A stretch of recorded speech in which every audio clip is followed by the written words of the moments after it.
Assalamualaikum warahmatullahi wabarakatuh. Saudara dan saudari yang dirahmati Allah sekalian, selamat malam dan salam sejahtera kepada semua. Hari ini saya bersiaran live di Facebook saya, Muhammad Syafiq Abdul Halim, dan juga di TikTok saya, Syafiq.Halim. Waalaikumsalam Abang Adi Putra, Syukri Yaakob, Tok Tua Faldi, Syed Akmal, Syed Yahya, Yusri Zulkifli, Ismail Mak Hashim, User Yus Ismail, Jafri Abdul Rahman, Azri Kedah,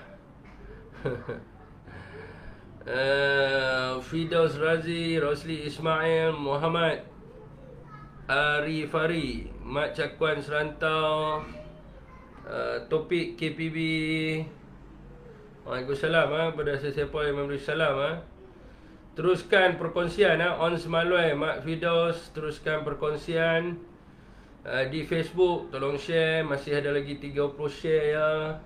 Di TikTok pun masih 8 share, teruskan perkongsian Joker, Waalaikumsalam, Muhammad Farid, hashtag terduduk, AMJ di sini, CEO Hantu, Nizam Izam, tukar puat live lah ke tak sama cuma dia kalih kot tu, tidak kalih kot ni, kalih kot ni sebab saya pakai laptop kan, dia jadi gelap kalau saya ni apa nama ni.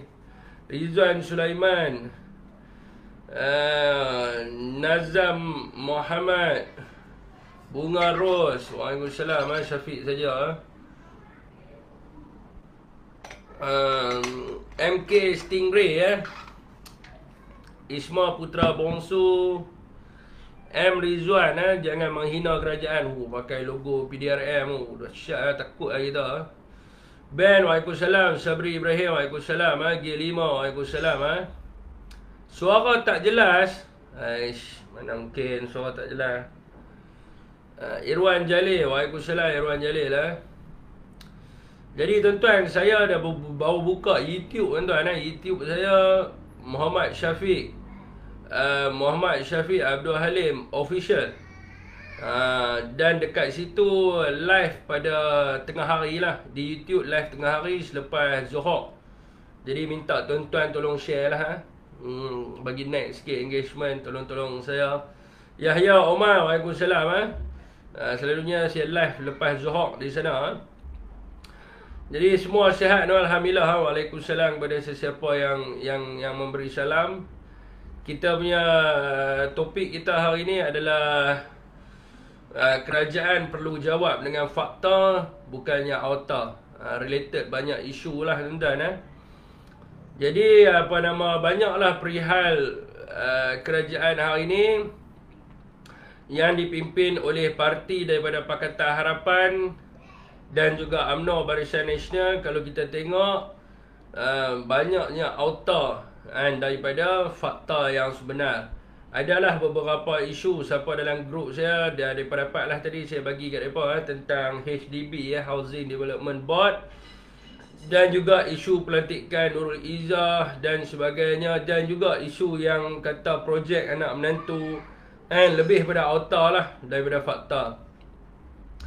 Dan sebelum kita mula kepada topik kita pada malam ni, yang pertama sekali ni saya minta lah kepada tuan-tuan untuk teruskan perkongsian agar dapat membawa manfaat pada semua orang dan dapat memberi orang kata pendedahan dan membuka mata lah semua orang lah. Jadi susah juga hari nak buat research, nak buat live kan. Jadi saya minta tuan-tuan untuk tekan button share je. Di Facebook dia ada button share dia, dan di TikTok ada button share dia, dan di YouTube pun ada button share dia. Di YouTube kita ada dua channel lah. Satu yang dikawal oleh Brolah kita, iaitu Syafiq Halim Fan. Yang tu dia akan buat live pada lepas maghrib, dan juga yang saya punya lepas Zuhur di YouTube. Kita ada schedule kita. Okey tuan-tuan apa yang author je? Sabarlah, sekejap share dulu, sekejap saya bagi tahu kan. Banyak author dah. Saya pergi baca satu-satu tadi. Saya pergi baca handset sampai tahun 2007 tu. Pergi baca keseluruhan tahun 2007 dalam Dewan Undangan Negeri Pulau Pinang. Jadi auta dia cukup banyak lah. Saya tengok penipu pun satu hal banyak juga. Okey tuan-tuan, jadi seperti biasa tuan-tuan, selain daripada tuan-tuan share saya punya live dan sebagainya, kepada rakan-rakan kita yang boleh bercakap lah, khususnya di TikTok ni ramai lah yang duk buat live sendiri, yang boleh berhujah dan sebagainya. Kalau boleh saya nak minta kepada rakan-rakan kita yang speaker-speaker ni, tolong-tolonglah pergi tengok Harakah Daily, pergi tengok Bersatu.org, dan ambillah kenyataan-kenyataan yang dikeluarkan oleh kepimpinan kita untuk kita bagi tahu dekat semua orang apakah yang telah dibuat oleh kepimpinan kita, perjuangan daripada parti kita khususnya PAS dan juga Bersatu dan sebagainya. Dan jangan henti-henti kita untuk mendoakan kepimpinan kita, sebab saudara semua untuk dimaklumkan bahawa kerajaan hari ini akan mengambil pelbagai tindakan terhadap kepimpinan kita yang lantang bersuara dan sebagainya. Selain daripada mereka saman menyaman, mereka juga turut menggunakan undang-undang undang-undang rimba dengan membuat tuduhan-tuduhan yang tidak ada asas dan membuat tuduhan yang sengaja untuk menyekat kepada kebebasan bersuara dan sebagainya. Jadi ada juga rakan kita di media sosial turut menghadapi benda yang sama, antaranya adalah saya. Saya sampai hari ini pun tak tahu pertuduhan apa bawah saya, cuma saya dipanggil untuk memberi kenyataan berkaitan dengan isu babi. Orang yang pertama dipanggil ke Kementerian Multimedia, disiasat bawah seksyen apa pun tak tahu, apa kesalahan yang dibuat pun tak tahu, cuma disuruh memberi penjelasan berkaitan dengan isu harga ayam dan telur. Lebih baik saya bagi penjelasan kepada Yang Amat Berhormat Menteri Mak Sabu kan, supaya Mak Sabu lebih jadi cerdik. Dan juga ada jugalah baru-baru ni kalau kita tengok ada rakan kita juga, saya tak mahu sebut nama, yang dah tak buat live dah, turut disiasat di bawah atas hasutan. Dan dia sendiri pun tak tahu, dia kata dia pun tak tahu apa hasutan yang dia buat.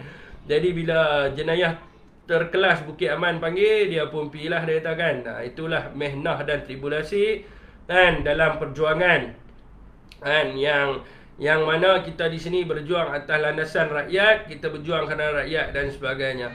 Ada kepimpinan-kepimpinan kita yang berjuang yang mana isu-isu yang terdahulu, contohnya di Pulau Pinang melibatkan isu babi dan sebagainya, mereka cuba untuk menyekat suara dan mereka cuba untuk menyekat pergerakan kita dengan menggunakan pelbagai benda lah, ugutan dan sebagainya. Antaranya adalah kita punya tuan kita sendiri pun kena ugut, orang hantar WhatsApp macam-macam kat dia dan sebagainya, sebab dia antara orang yang lantang bersuara. Dan kita di sini mendoakanlah semoga mereka diberi perlindungan daripada Allah Subhanahu Wa Taala dan boleh meneruskan perjuangan untuk membela agama, bangsa dan juga tanah air kita.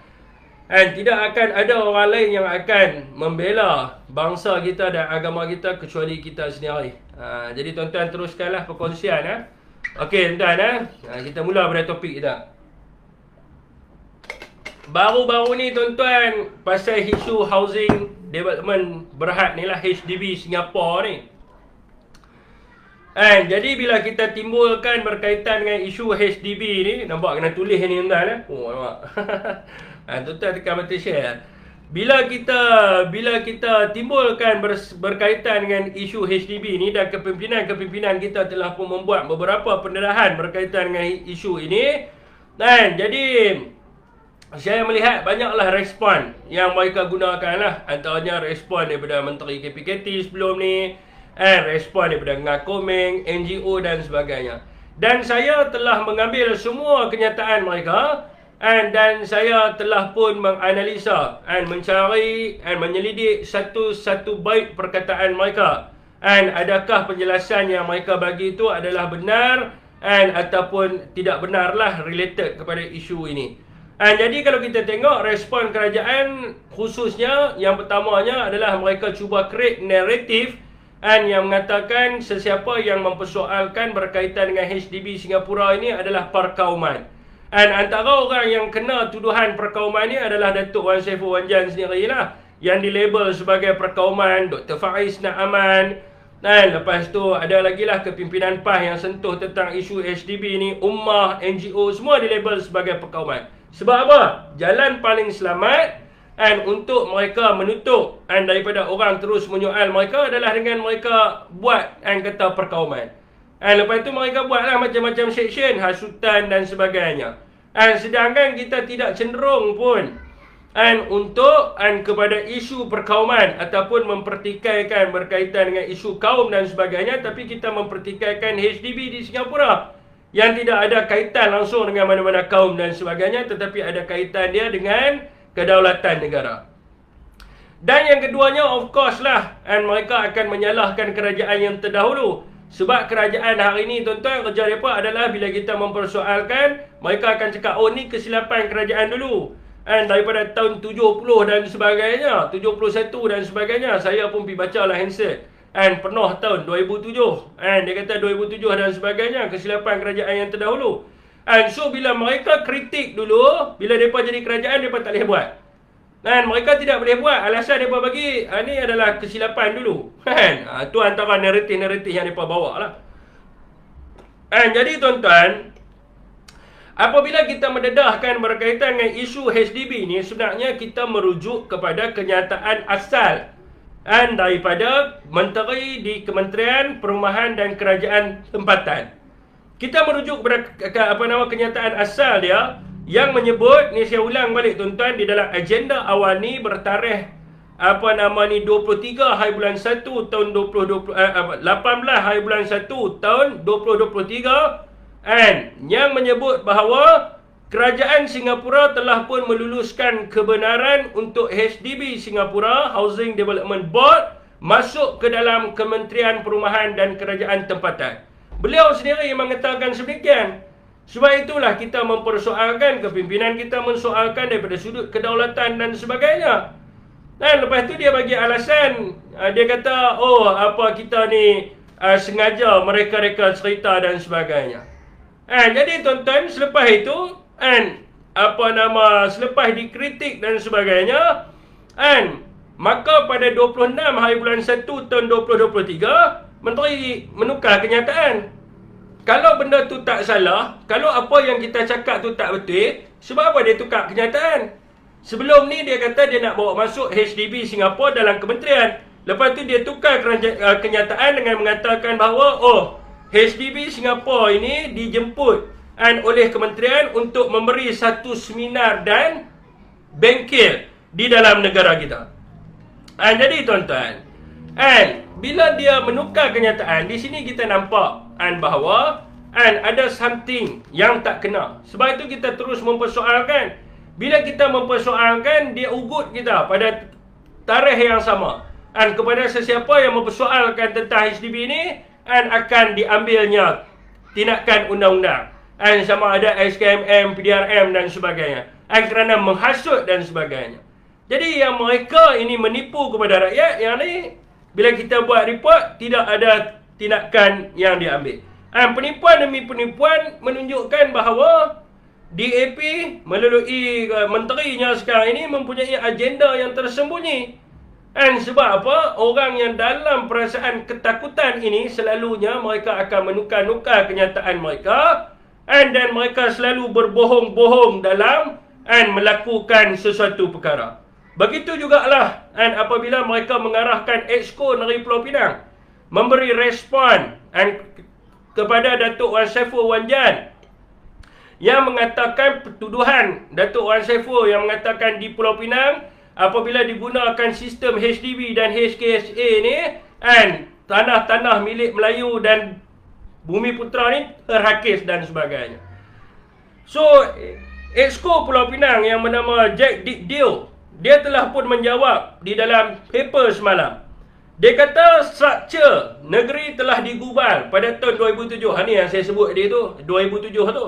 Bila dia bagi tahu digubal di dalam Dewan Undangan Negeri tahun 2007, maka saya pergi membaca keseluruhan tahun.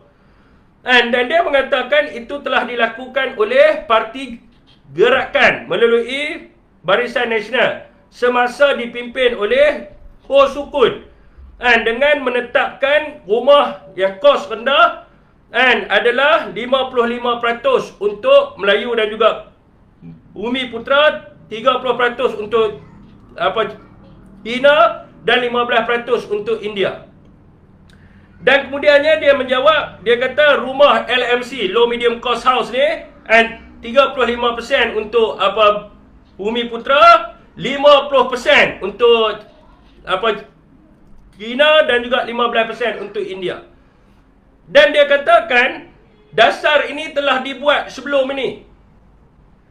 Bila dia kata dasar ini telah dibuat sebelum ini dan dia bagi rujukan di dalam sidang DUN 2007 melibatkan saksi negeri dan sebagainya, maka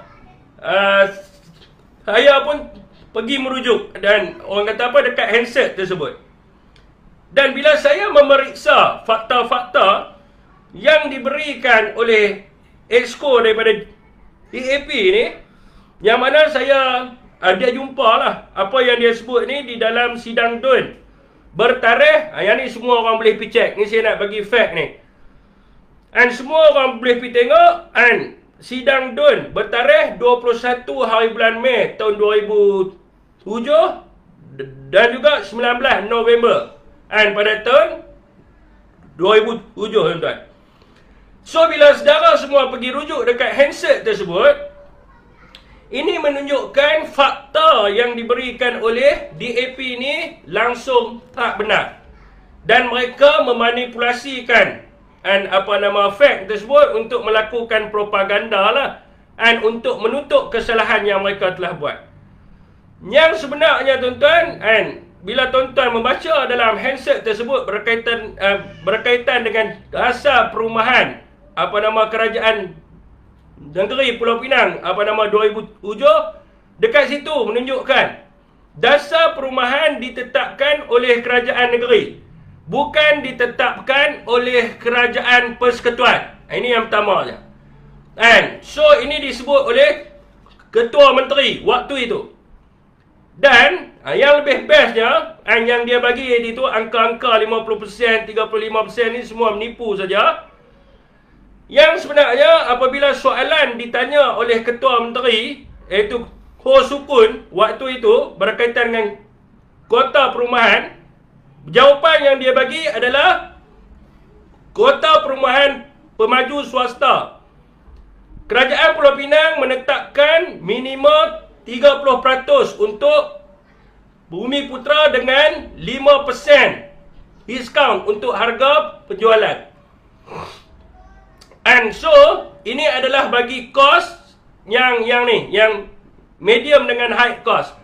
Untuk rumah yang medium dengan high cost ni, yang kira harga mahal ni macam kondo dan sebagainya, yang dijawab oleh ketua menteri, and dia telah pun meletakkan kuota kepada pemaju 30% and untuk orang Melayu. Dan orang Melayu yang membeli rumah yang kos medium dengan high cost ni akan dapat 5% daripada harga jualan. Dan yang keduanya, pada zaman itu ketua menteri memberi kuota 70% untuk pusat komersial dekat Pulau Pinang. And so macam bazar ke, rumah kedai dan sebagainya, apabila ada pemaju yang nak membina rumah kedai dan sebagainya, mestilah 70% adalah kuota orang Melayu. Dan kerajaan negeri untuk dua-dua ni, untuk high cost dengan medium cost dan juga berkaitan dengan commercial building ni, kerajaan negeri meletakkan hasar yang mana harga dan konsep pembangunan ditentukan oleh kerajaan negeri. Waktu itu dia bukan kata open price, hang boleh jual ikut suka hang, 1 juta, 2 juta, tak boleh. Harga dan juga jenis pembangunan yang nak dibuat ditentukan oleh kerajaan negeri. Dan juga kuota-kuota yang diberikan juga ditentukan oleh kerajaan negeri. Dan berkaitan dengan kos rendah dan juga LMC ataupun low medium cost house, pada waktu itu kerajaan negeri meletakkan 45% untuk orang Melayu. Dan harga jualan rumah untuk LMC, lokasi dan saiz rumah ditentukan oleh kerajaan negeri. Dan bukan ditentukan oleh pemaju dan sebagainya. So dia request untuk buat LMC, dan di sesuatu tempat kerajaan negeri akan memberi kelulusan dia punya jenis rumah, bagaimana konsep rumah itu nak dibuat dengan harga jualan akan ditentukan oleh kerajaan negeri dengan 45%. And adalah kuota untuk orang Melayu. So, ini saya bagi dia, tuan-tuan, rujukan yang saya bagi ni, ada orang tanya tadi. Dia beritahu, dia kata Syafiq ni penipu. Dan rujukan saya bagi adalah handset Dewan Undangan Negeri Pulau Pinang bertarikh 21 hari bulan Mei tahun 2007 dengan 19 November tahun 2007, tuan-tuan. So, tuan-tuan, dasar-dasar yang telah ditetapkan oleh Kosukun pada tahun last kali lah, pada tahun di akhir penggal sebelum tukar kepada kerajaan yang dipimpin oleh TAP sekarang ni, iaitu Lim Guang Eng pada waktu itu 2008. So dasar-dasar ini telah digubal dan diubah, yang mana saya merujuk pada handset bertarikh 30 April tahun 2015. So bila Dun bertanya berkaitan dengan kota-kota Melayu, maka jawapan yang diberikan oleh kerajaan pada waktu itu ialah, kalau kita tengok bersamaan dengan apa yang disebut tadilah, berkaitan dengan kos rendah 55% bumi dan 30% China dengan 15% India, dan juga bagi rumah LMC 30% bumi, 50% China dan juga 15% India. So dekat sini menunjukkan kuota untuk rumah yang medium cost and high cost dia telah membatalkan. Sebab itulah rumah-rumah yang harga mahal dan sebagainya di Pulau Pinang dijual secara open, dia tidak lagi letak kota Melayu dan sebagainya. Lepas tu untuk LMC semasa DAP mentadbir Pulau Pinang, dia telah mengurangkan daripada 45% semasa Ketua Menteri Pulau Pinang Gerakan, dikurangkan kepada 30% untuk kuota Melayu. Dan juga kuota-kuota untuk pusat-pusat komersial, kedai dan sebagainya yang diletakkan 70% mestilah pemilikan Melayu juga dibatalkan. So selain daripada itu, dia juga tidak meletakkan pengawalan harga rumah. So ini semua berlaku semasa HDB dan juga HKSA bertapak di Pulau Pinang. Dan merujuk rekod pada tahun 2021, iaitu pada 28 hari bulan November, unit rumah yang tidak dijual di Pulau Pinang adalah sebanyak 4,683 unit dengan harga jualan di antara 300,000 hingga 1 million, yang meletakkan Pulau Pinang negeri nombor 2 tertinggi di mana rumah-rumah yang dibina tidak mampu dijual. Ini berlaku walaupun Pulau Pinang menerima khidmat HDB dengan HKSA. So bagaimana kita nak yakin bahawa HDB ni bagus, boleh buat sesuatu yang bagus dan sebagainya, sekiranya modul yang sama yang dipakai di Pulau Pinang fail, gagal, dan agenda-agenda yang diterapkan oleh DAP di Pulau Pinang, dan saya sendiri memeriksa handset tersebut. Kalau kata Ngah Komeng cakap nak panggil saya bawa handset tu. Saya akan bawa handset tu dan saya akan tunjuk kepada Ngah Komeng, suruh Ngah Komeng membaca sendiri. Suruh dia tunjuk dekat mana yang kata adanya 55% untuk orang bukan Melayu dan sebagainya. Suruh dia tunjuk. Jadi ini menunjukkan selepas peralihan kerajaan Barisan Nasional di Pulau Pinang dan diterajui oleh Pakatan Harapan di Pulau Pinang, berlakunya diskriminasi yang sangat dahsyat kepada orang Melayu. Memang berlaku benda ni dan tidak boleh dinafikan. Ini bukan perkauman, sebab ini tindakan yang dia buat oleh DAP. Mereka lah perkauman, bukan orang yang mempersoalkan perkauman. Dan saya heran apabila DAP mengeluarkan kenyataan tersebut, tidak ada seorang pun MP ataupun ahli-ahli UMNO yang bangkit dan membawa fakta yang saya beritahu tadi. Sebab yang tanya soalan ni dalam Dewan Undangan Negeri adalah ahli Dewan Undangan Negeri UMNO. Datuk Dahara yang tanya soalan ni. Yang saya baca kepada saudara tadi berkaitan dengan kota-kota Melayu dan sebagainya, ditanya oleh Datuk Sahara pada waktu itu. Dia yang tanya. Dia mewakili parti UMNO, tapi orang UMNO bila DAP bawa keluar kenyataan tak berani. Sebab sekarang ni semua jadi pentaksub kepada Zahid Hamidi. Dan tuan-tuan, kita tidak mau HDB ni masuk ke dalam negara kita. Yang pertamanya adalah kerana mereka telah pun terbukti gagal di Pulau Pinang. Yang keduanya, kalau kita tengok, ada agenda-agenda yang tersembunyi.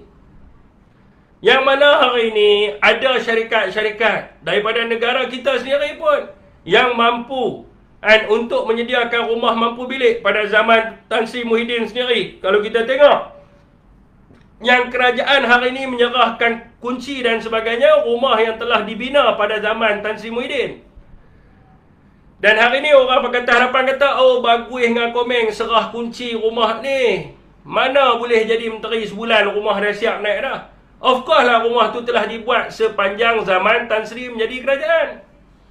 Dan bila mereka memberi alasan kepada kita yang kata ni bukanlah benda pertama yang dibuat, sedangkan kerajaan dulu pun nak minta HDB. Salah. Saya memeriksa kenyataan yang mereka bagi, rujukan yang Komeng bagi yang melibatkan Zuraida. Zuraida pergi lawatan ke Singapura. Dan dia pergi melawat modul yang telah dibuat oleh HDB di Singapura selama 3 hari. Dan dia mempelajari konsep tersebut untuk bind untuk ambil konsep-konsep yang telah dibuat di sana untuk binding dengan kerajaan kita. Dia pergi buat lawatan, bukan dia bawa mereka ni masuk dalam kementerian, duduk dalam kementerian sebagaimana yang berlaku di Pulau Pinang. Dan dia pergi itu bukan atas lawatan untuk dia pergi belajar dengan HDB, tetapi dia pergi itu atas lawatan urusan dia dengan kerajaan Singapura berkaitan dengan perkara lain. Bacalah the whole context of artikel tersebut. Dan dia pergi lawat sekolah lama dia dan sebagainya. Jadi janganlah duk spin banyak sangat. Saya duk cari dalam akhbar, cuma ada satu akhbar saja yang lapor benda tu. Tidak ada akhbar-akhbar lain yang lapor. New Straits Times tak lapor, Sun Daily tak lapor, The Star tak lapor, Berita Harian tak lapor, semua surat khabar tak lapor, hanya satu surat khabar tu yang lapor. Tu pun bukan surat khabar, tu pun blog saja. Jadi tuan-tuan, inilah penipuan-penipuan yang dibuat oleh kerajaan yang hari ini. Dan bukan sahaja, saya nak beritahu, bukan sahaja Bersatu dengan PAS saja marah. Semua orang marah. Dan kalaulah mereka kata nak buat seminar dan bengkel yang melibatkan Singapura, kenapa syarikat-syarikat pemaju perumahan di Malaysia tidak boleh sertai bengkel tersebut? Sebab apa kerajaan saja boleh sertai? Sebab yang memajukan rumah ni adalah pemaju hartanah. Sebab apa pemaju hartanah tak boleh sertai? Orang politik tak boleh sertai. Sekarang ni kalau betul apa yang Komeng cakap, kalau betul apa yang Kementerian Perumahan cakap untuk mendapatkan maklumat, berkongsi pengetahuan dan sebagainya, di mana kita panggil HDB ni sebab kepakaran mereka, kita nak buat bengkel dan seminar, then you buatlah secara terbuka.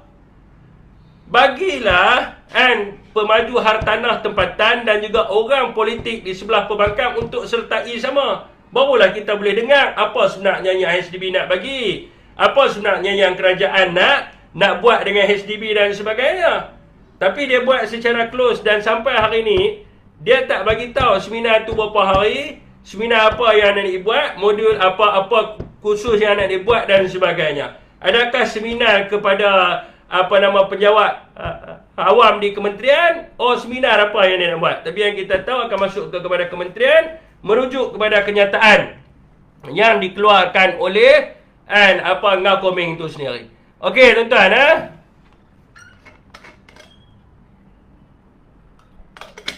minta kongsi lagi saudara semua, buah jebat pun ada. Tahu parik PMX yang pasti DSI terbaik. Sabar dulu, ada agak topik nak bantai Puan Anwar hamba ni. Di Facebook minta teruskan perkongsian dan di TikTok minta teruskan perkongsian. Okey. Hari ni kita punya Menteri Komedi kita dilantik sebagai yang cakap untuk kerajaan. So tuan-tuan, Apa yang kita tengok hari ini ni adalah berkaitan dengan Nurul Izzah lah. Kenyataan yang dikeluarkan oleh menteri yang dilantik untuk menjadi orang yang bercakap bagi pihak kementerian dengan Perdana Menteri pun tak selaras. Melibatkan isu Nurul Izzah hari ini ada dua kenyataan, dan dua kenyataan itu mengelirukan rakyat Malaysia, dan apa semua boleh pergi buat report dan mengatakan kenyataan ini adalah kenyataan yang mengelirukan. And si menteri komedi kita mengatakan bahawa pelantikan Nurul Izzah adalah demi kepentingan negara. Yang mana pelantikan sebagai penasihat ini dia tidak akan menyentuh perkara-perkara mengenai hasar kementerian, dan dia tidak mempunyai punca kuasa untuk memanggil mesyuarat. Ini adalah kenyataan yang dikeluarkan oleh orang yang bercakap bagi pihak kerajaan yang dilantiklah kunun-kununnya. Namun kenyataan yang dikeluarkan oleh dia ini, menteri komedi ini, menyasar jauh. Sebab Perdana Menteri yang ke-10 bawa keluar kenyataan lain. Perdana Menteri ini yang saya kata ni auta vs dengan fakta. Saya tahu kan Fahmi Fadzil dia macam mana pun dia nak mempertahankan Nurul Izzah, sebab dia dapat bertanding di Lemah Pantai disebabkan Nurul Izzah yang bagi laluan kepada dia. Dan so dia nak mempertahankan lah, cakap oh ni semua betul lah kan, apa yang dia buat ni dia tak ada apa, dia saja duduk di situ jadi penasihat dan sebagainya. Walaupun penasihat ni dia kena ada kepakaran. Mana boleh orang yang bukan ekonomi nak menasihat tentang ekonomi. Jadi tak logik lah. So hari ni Perdana Menteri kita lah, BMX lah, Perdana Menteri yang ke-10 kita mengeluarkan kenyataan mengatakan, dia kata pelantikan Nurul Izzah ini adalah bertujuan bagi membantu kerajaan, termasuklah untuk memastikan proses pemberian kontrak dan juga tender-tender dilakukan secara tersasar. Jadi dia lantik Nurul Izzah ni untuk jaga tender, untuk jaga projek-projek di peringkat MOF dan juga Jabatan Perdana Menteri. So bagaimana Fahmi Fadzil kata, Nurul Izzah ni dia tak apa, biasa. Dia jadi penasihat biasa ya. Dia pergi duduk tahun tu, dia bagi nasihat. Dia bukan ada kuasa, dia tak ada ni menasihati apa-apa. Dia tak boleh panggil mesyuarat. Dia tak boleh buat dasar. Dia saja pergi duduk, dia pergi relax, pergi tidur kan. Lepas tu dia pergi baca buku tentang ekonomi kan. Jadi macam mana Fahmi Fadzil boleh buat macam tu kan, boleh kata macam tu. Sedangkan Anwar bagi tahu tak? Dia kata, Anwar kata, saya melantik anak saya Nurul Izzah untuk menjaga projek dan tender kerajaan supaya tidak ada berbilion-bilion ringgit wang rakyat dilesapkan. Anwar cakap itu kan. Jadi tuan-tuan, dekat sini tuan-tuan, kita tengok, of course lah adanya konflik kepentingan. Confirm lah ada konflik of interest. Jadi apabila Izzah dilantik untuk menyelaras projek dan juga tender-tender kerajaan, tuan-tuan bayangkan, Nurul Izzah sebagai penasihat kepada MOF, ni kita try style Mak Sabu Izzah penasihat kepada MOF, menasihati Menteri MOF bapaknya untuk meluluskan tender dan projek yang dilakukan oleh syarikat tertentu. Dan kemudiannya Menteri MOF bapaknya pergi berjumpa dengan Perdana Menteri dan diperhatikan oleh penasihat Perdana Menteri untuk membawa usul berkaitan dengan projek tersebut. Dan Perdana Menteri bertanya kepada penasihat ekonominya Nurul Izzah yang juga penasihat kepada Menteri MOF, bagaimanakah dengan projek yang akan diluluskan ini? Maka Nurul Izzah mengatakan bahawa projek yang dibawa oleh penasihat Menteri MOF itu adalah satu yang baik untuk rakyat demi kepentingan negara. Maka Perdana Menteri meluluskan permintaan Menteri MOF berdasarkan nasihat yang dikeluarkan oleh penasihat ekonomi Perdana Menteri, anak beliau, dan juga penasihat ekonomi kepada Menteri MOF yang juga beliau dan juga dia punya anak dia juga. So dekat sini tuan-tuan, mana kata tak ada konflik kepentingan? Of course lah ada konflik kepentingan dekat situ. Ini kerajaan Madani ke apa ni? Madani ni maksud dia apa? Mami, Daddy and Nurul Izzah. Kan, anak-beranak mereka yang bincang. Ini kerajaan Malaysia, kita bayar cukai. Mereka anak-beranak mereka bincang. Dia balik kan, dia pun sayang dengan bini dia. Yang macam mana yang dengan penasihat kita ni, bini dia pun jawab. Penasihat ekonomi kita bawa ni satu projek yang baik untuk rakyat bang. Kan, dia pun jumpalah dengan dia punya Izzah kesayangan dia, pergi ketuk pintu. Izzah, Papa nak jumpa sekejap boleh? Boleh Papa? Ni projek yang Izzah bagi ni, Papa rasa terbaik untuk rakyat. Saya pun tak tahu lah apa yang akan jadi kepada negara kita tuan-tuan dengan keadaan yang macam ni. Kita ingat kat dalam parti mereka saja. Kita ingat kat parti mereka saja adanya dia punya bini dia jadi pegang jawatan, anak dia pegang jawatan dan sebagainya. Jadi kat dalam kerajaan pun dia buat benda yang sama. Jadi ini menunjukkan bahawa tak payahlah bagi alasan apa-apa, everyone know benda ni salah. Orang yang dekat dengan Anwar Ibrahim sendiri pun, ahli-ahli parlimen PKR pun cakap, ini adalah satu benda yang salah, tidak ada moral, tidak bermoral, tidak berintegriti dan sebagainya. NGO yang menyokong kepada Anwar transpirasi apa benda pun keluar ke kenyataan. Tindakan yang dibuat oleh Anwar adalah satu tindakan yang tidak bermoral. Jadi tak perlulah dia nak mempertahankan yang mengatakan bahawa lantikan kepada anak dia adalah demi kepentingan negara dan juga demi memastikan integriti dan ketulusan itu. Jadi saya nak bagi tahulah kepada Anwar Ibrahim, you nak sebut tentang integriti dan ketulusan from the beginning. Bila you lantik saja Zahid, you dah tak ada integriti. Second, bila you dah lantik anak you sendiri pun you dah tak ada integriti dan tulus. Macam mana kita nak memeriksa ketulusan? Memanglah dia tak dibayar gaji sebab dia menguruskan tender-tender dan projek kerajaan. Of course lah seseorang yang menguruskan tender dan projek kerajaan ini akan mudah menerima pendanaan politik. Ada syarikat yang akan buat CSR dan sebagainya. Apabila mereka menerima projek-projek daripada MOF dan juga JPM dan juga CSR dan juga pendanaan ini akan digunakan untuk gerak kerja berpolitik Pakatan Harapan dan juga PKR. Jadi dan juga anak dia sendiri, Nurul Izzah sendiri, untuk dia bergerak dan sebagainya. So saya rasa kerajaan Mami, Hedi and Nurul Izzah ni saya rasa tidak patutlah bertahan lama dan patut dikutuk sekeras-kerasnya oleh rakyat Malaysia tuan-tuan.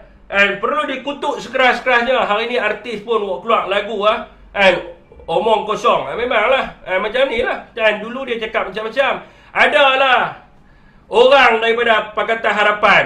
Dia kata apa? Dia kata dulu ni Aziz lantik juga anak dia dan sebagainya. Dan dulu apa kritik? Hampa kata tindakan itu tak betul dan sebagainya. Sekarang ni hampa kata dia lantik anak dia. Walaupun dia lantik anak dia bukan ada close dengan dia, yang duduk di tempat lain, bukan duduk di dalam MBI, dan dia tidak boleh membuat sebarang keputusan berkaitan dengan projek dan juga tender dan sebagainya. Dan dulu hampa kritik. Siapa asli bila hampa kritik dulu, hampa tak bolehlah pakai alasan dulu mereka pembuat benda yang sama. Sepatutnya hang tak boleh buat lah kalau hang kata hang ada prinsip moral, kalau hang kata hang ada integriti. Ni balik rumah tuan-tuan, dia tak payahlah tuan-tuan. Mereka ni lah paling ni bahagia sekali, keluarga bahagia. Orang lain rakyat Malaysia pun tak dapat macam tu. Sebab anak bini dengan bapa kerja tempat lain-lain. So mereka ni senang tuan-tuan. Mereka nak pergi mana, mereka nak kereta sekali. Mereka nak pergi kerja, mereka pergi sekali. Kerja pun ada escort tu. Anak bini dengan mami. Papa, mami and Nurul Izzah nak kereta sekali, ada escort. Pergi Prime Minister Office. Nak keluar makan pun sama agak, keluar sekali, bahagia keluarga mereka. Keluar sekali makan. Pergi makan. Makan merata lah. Sup meletup. Lepas tu mana lagi hari tu merata lah dia pergi makan. Tapi lah sekali kan. Mana ada orang boleh makan sekali dengan bini kerja. Mereka ya. Nak makan sekali dengan bini. Pergi mesyuarat pun sekali gak. Balik rumah pun sekali gak. Naik jet kerajaan pun sekali gak. Sama lah mereka. Papa, Mami and Nurul Izzah. Mesyuarat pun mesyuarat dalam rumah je. Dia menasihati bapak dia kat meja makan sambil nak makan. Papa, siang tadi ada company satu datang untuk projek. Ya ke Izzah? Boleh lah. Bagi kat apa untuk sign dia punya tu. Dia pun sign kat rumah. Dengan kem plekat pun semua kan. Aduh. Saya pun tak tahulah apa yang akan berlaku dekat negara kita bila lebih lama Anwar menjadi Perdana Menteri tuan-tuan. Nanti saya buka untuk bisi, jangan risau. Orang-orang Pakatan Harapan nanti kita boleh berdebat berkaitan dengan isu ni. So bila orang tanya, bila orang tanya berkenaan dengan Nurul Izzah, biasalah Anwar Ibrahim ni dia akan tukar orang lain lah. Dia akan spin cerita lah. So dia kata apa hari ni? Dia kata tidak ada masalah untuk lantik Nurul Izzah sebagai penasihat ekonomi, sedangkan masih ada lagi pemimpin yang bagi projek dekat orang kata apa, menantu dengan anak dia sendiri. So sampai hari ni Anwar Ibrahim tak pernah sebut siapa yang bagi projek dekat menantu. Sampai hari ni Anwar baling batu sembunyi tangan kat belakang. Sampai hari ni tak berani sebut. Dan kita cabar Anwar Ibrahim sebagai Perdana Menteri yang ke-10. Saya ni cabar kepada Anwar Ibrahim. Mention siapa dia? Siapa dia yang bagi projek dekat anak dan juga menantu dia? Sebab apa dia tak berani sebut? Takut kena saman. Penakut nak mampu Anwar Ibrahim ni. Sebutlah. Main nak buat propaganda. Lepas tu dia arahkan dia punya trooper-trooper dia, trooper-trooper kerajaan ni untuk mainkan isu. Dia sebut, Tan Sri Muhyiddin Yassin bagi projek dekat menantu, Tan Sri Muhyiddin Yassin bagi projek dekat anak dia sendiri dan sebagainya. Sedangkan Perdana Menteri dia tak berani nak sebut. Lepas tu dia punya trooper dia yang duk sebut dan sebagainya. So hari ni kita nak tanya dia. Ni ada orang Pakatan Harapan yang duk tanya, pergilah dekat SPRM tanya. Tolong suruh Abang Non kita, Perdana Menteri kita ni, Non kita ni, suruh dia tunjuk bukti dan mana pendakwaan yang dibuat. Dah 60 hari berlalu fitnah kepada Tan Sri Muhyiddin Yassin. 60 hari dah. Mula kawan tu kena reman, kawan ni kena reman dan sebagainya. Takkan tak ada satu laporan pun. Bagi satu laporan. Siapa yang disiasat? Menantu Tan Sri yang mana kena siasat? Anak Tan Sri Muhyiddin Yassin yang mana kena siasat? Dan Tan Sri Muhyiddin Yassin sendiri pernah kena siasat ataupun tak? Beritahu jawapan. Sebab apa tak boleh beritahu? Bukan kita boleh pergi tanya SPRM, bukan boleh telefon. Kalau boleh telefon SPRM tanya, saya pun nak telefon. Nak tanya. Betul ke Muhyiddin kena siasat dan sebagainya? Semua orang nak tanya. Hampalah dedahkan. Jangan sembang saja. Aduh. Orang-orang Pakatan Harapan ni sembang yang lebih. Hampa pergi suruh Perdana Menteri hampa dedahkan. Dan Perdana Menteri Abang Non kita tak berani nak dedahkan sebab apa? Sebab dia ketakutan. Sekiranya dia sebut nama Tan Sri saman dia akan hilang kedudukan dia sebagai Perdana Menteri. Sebab tu dia tak berani sebut. Dia tak beranilah nak sebut. Nama Tok Guru Hadi Awang tak berani sebut. Nama Tan Sri tak berani sebut. Yang pasal isu Magnum tu. Isu apa? Judi. Dekat depan media saya PAS, Perikatan Nasional menerima duit judi. Masuk dalam Parlimen. YB Awang Hashim bangun. Tanya kepada dia, betul ke PAS terima duit judi? Lagi teruk pada saya agak-agak. Saya tu okey sikit lah. Sat-sat yang jadi. Dia sampai tak boleh nak jawab. Menggeletak pegang kertas. Tak boleh nak jawab. Tu sebut nama. Nasib baik orang tanya dalam Parlimen. Kalau orang hantar surat saman, apa pun tak dapat. Awang Hashim bangun tanya, menggeletak. Dia. Terkebik-kebik. Kita mengecualikan PAS dalam isu ni. Kita mengecuali. Itu pun cyber trooper Pakatan Harapan tiap-tiap malam duk kata, duit judi, PAS terima dana judi. Haknya dia punya Perdana Menteri yang terketak nak jawab dalam Parlimen, dia tak fikir di dalam hal ni kita mengecualikan PAS. Saya gelak keras pula dengar punya sembang berlakon sangat dekat luar berani, tapi duduk dalam Parlimen kena tala depan-depan goyang. Okey tuan, sekarang ni kita cabar. Anwar Ibrahim dan juga kepimpinan daripada Pakatan Harapan UMNO sila mention. Please mention Muhyiddin Yassin ni. Sebut. Tan Sri Muhyiddin disiasat kerana menantu dia dapat projek. Kerana dia bagi projek kepada anak dia dan sebagainya. Please mention. Esok juga saya akan pergi buat report. Okay tuan. Sebab hari tu report yang saya buat hari tu, report tu tak jadi apa-apa. Report yang saya buat, yang panggil reporter hari tu, report tu tak jadi apa-apa sebab selepas penyiasatan dibuat, Anwar Ibrahim tidak sebut nama. Saya kata, geram tu saya kata. Macam mana dia boleh tak sebut nama? Sedangkan dia ada niat untuk mengatakan bahawa Perdana Menteri yang terdahulu. Tapi dimaklumkan bahawa bila saya buat report, dia kata apa? Anwar Ibrahim tak sebut nama. Anwar Ibrahim cakap ada dalam 600 bilion tu, ada pihak tertentu yang bagi projek kepada menantu dia. Ni report saya buat ni. Ni. Report saya buat. Saya baca balik report ni nak bagi saudara dengar. Saya mengatakan bahawa sebelum ini Perdana Menteri Datuk Seri Anwar Ibrahim ketika sidang media selepas mengerusikan mesyuarat khas Kabinet pada 5 Disember 2022 memaklumkan pegawai Kementerian Kewangan mengesahkan terdapat pelanggaran serius prosedur berhubung dakwaan perbelanjaan 600 bilion ketika pentadbiran kerajaan terdahulu yang diterajui oleh Tan Sri Muhyiddin Yassin. Saya sebut ni dalam report ni. Dia berkata siapa? Sejak bila dia sebut nama Tan Sri Muhyiddin? Sejak bila dia kata dia sebut nama Tan Sri? Dia tak sebut. Dia kata siapa-siapa ya. Saya kata, macam nak balik buat jamak sabu. Balik dengan report. Suruh Anwar sebut. Kalau gentle, bagi tahulah. Buat-buat dia suruh cyber trooper kamu je. Ni orang-orang dalam Pakatan Harapan. Fahmi Fazil pun semua. Cyber trooper ni mangkap boleh buat apa. Bukan ada duit kita nak saman apa. Bukan boleh jadi apa-apa pun. Mereka ni macam tak wujud ya. Jadi tuan-tuan, jadi tak perlulah Anwar nak sebut-sebut tentang anak menantu dan sebagainya sebab Anwar sendiri pun tak berani nak mention nama Tan Sri Muhyiddin Yassin. Tapi rakyat melihat bahawa kerajaan yang tidak ada integriti, kerajaan yang bercakap bohong, omong kosong dan sebagainya hari ini adalah kerajaan yang dipimpin oleh Anwar Ibrahim.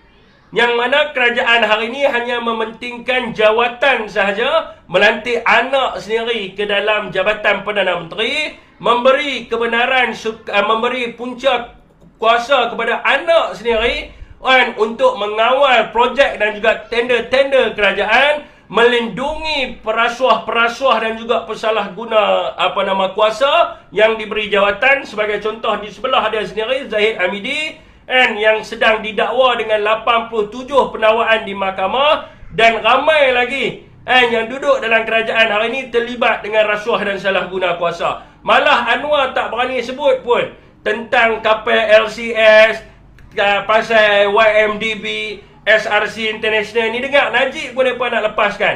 Mereka sumbat Najib masuk sekarang, lepas tu mereka nak lepaskan Najib Razak. Lepas tu siapa lagi? Aziz Rahim bebas, Haris Samad bebas dan sebagainya. So Anwar tak layak. Dia tak layak nak sebut tentang rasuah, tentang integriti dan sebagainya. Dan orang tahu Anwar hanya drama dan pencitraan politik semata-mata. Hari ini bukan kata orang muda ya tuan-tuan. Majoriti orang muda yang ada fikirannya yang cerdik, pandai dan sebagainya menolak kepada Pakatan Harapan dan Barisan Nasional kerana pembohongan mereka.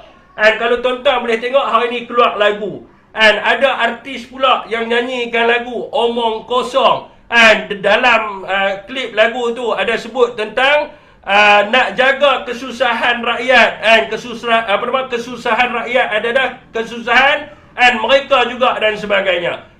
Tapi hari ini bila mereka jadi kerajaan, mereka penuh dengan drama, mereka penuh dengan lakonan, propaganda dan sebagainya. Mereka tidak mengutamakan tentang rakyat. Tidak ada dasar-dasar yang baik untuk rakyat. Tidak ada bantuan-bantuan kepada rakyat. Harga barang mahal, sewa rumah mahal, dan macam-macam lah tuan-tuan. Harga makanan di kedai makan mahal. Yang rakyat hari ini terbeban disebabkan kenaikan kos sara hidup. yang dijawab mudah oleh mereka. Kalau barang mahal tak payah pergi makan, kalau kedai mahal, hang pulau kedai tu, memboikot kedai itu dan sebagainya, yang menekan kepada peniaga-peniaga kecil dan sederhana serta menekan kepada rakyat-rakyat yang susah. Jadi anak muda khususnya hari ini melihat dengan lebih bijak dan mereka tahu siapakah Anwar Ibrahim.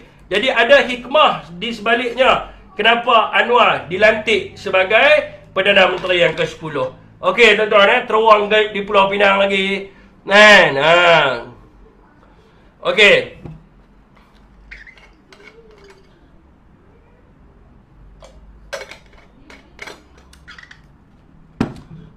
Vaping lo. Share sikit lo di Facebook. Slow sangat ni.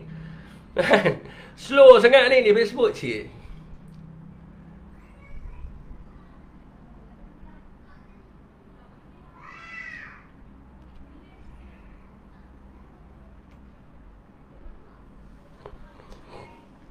Okey tuan-tuan saya sebenarnya tak mau respon kepada Abah Aspirasi. Tapi disebabkan oleh rakan-rakan kita. Saya kena jaga hubungan dengan rakan-rakan kita kerana rakan-rakan kita inilah yang lebih penting. Kerana sakit jatuh kita di dalam perjuangan. Segala mehnah dan tribulasi kita harungi bersama-sama. Jadi saya kena mengutamakan sahabat-sahabat seperjuangan dengan saya berbanding dengan menjaga hubungan dan sebagainya. Tapi saya takkan komen lebih. Saya nak cakap dengan Abah Aspirasi satu benda ya. Kalau Abah ada di sini lah, saya nak cakap dengan dia satu. Tuduhan yang tidak berasas yang mengatakan bahawa Bersatu telah pun membayar duit kepada MP-MP menandatangani SD sebanyak 5 juta adalah satu kesalahan jenayah yang tidak boleh diterima kerana ini adalah satu fitnah yang besar.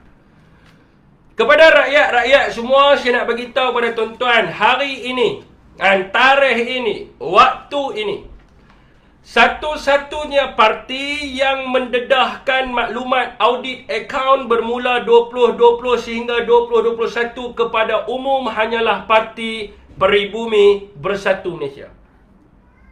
Semua orang boleh akses dalam data yang terbuka untuk menyemak maklumat audit akaun Parti Peribumi Bersatu Malaysia.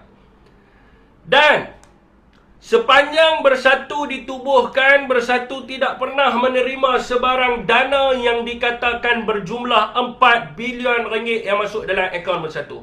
Tak ada langsung yang masuk dalam akaun Bersatu. Tuan-tuan boleh pergi cek sendiri dalam website, ada dekat dalam FB Datuk Marzuki, ada dalam data terbuka, semua orang boleh tengok. Bersatu tidak ada duit sejumlah itu yang dikatakan banyak berbilion-bilion untuk rasuah orang sana sini. Dan tuan-tuan, tidak ada juga pendanaan daripada agensi luar ataupun parti politik luar negara yang menaja Parti Peribumi Bersatu termasuk Israel, Mossad dan sebagainya. Tidak ada. Dan hari ini sebagai seorang rakyat dan juga seorang ahli Parti Bersatu dan saya bersama-sama dengan rakyat di Malaysia, kita mendesak semua parti-parti politik untuk mendedahkan maklumat akaun parti mereka. Kita mendesak Parti Keadilan Rakyat PKR, Democratic Action Party DAP, Parti Amanah Negara PAN dan juga United Malay National Organisation UMNO MIC, MCA dan sebagainya. Kalau anda berani, kalau anda bersih, tolong dedahkan maklumat akaun parti anda kepada rakyat, supaya rakyat boleh tengok di manakah, berapakah jumlah duit yang masuk dalam parti anda, daripada manakah sumbangan yang anda terima.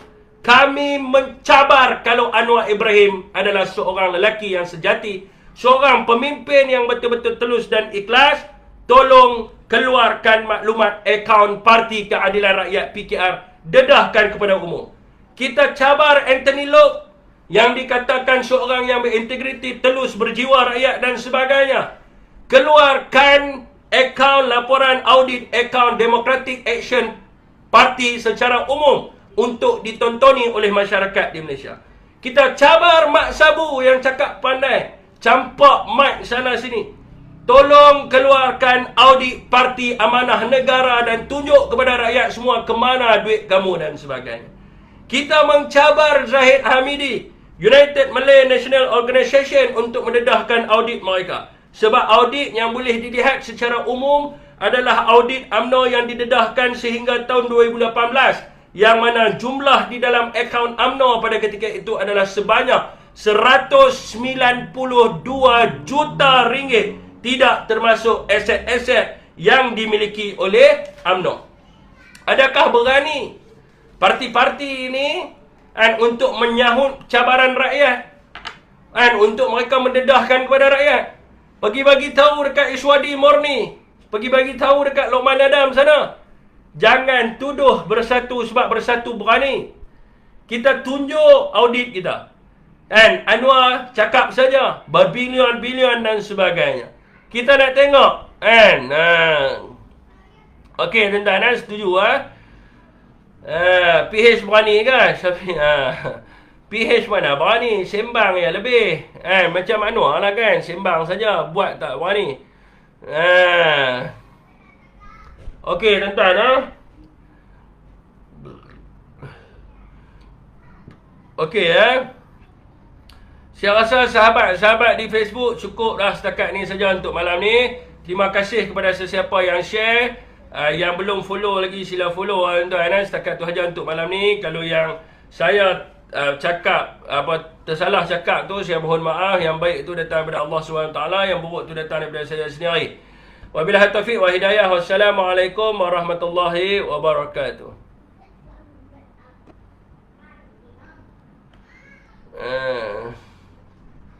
Okey tuan-tuan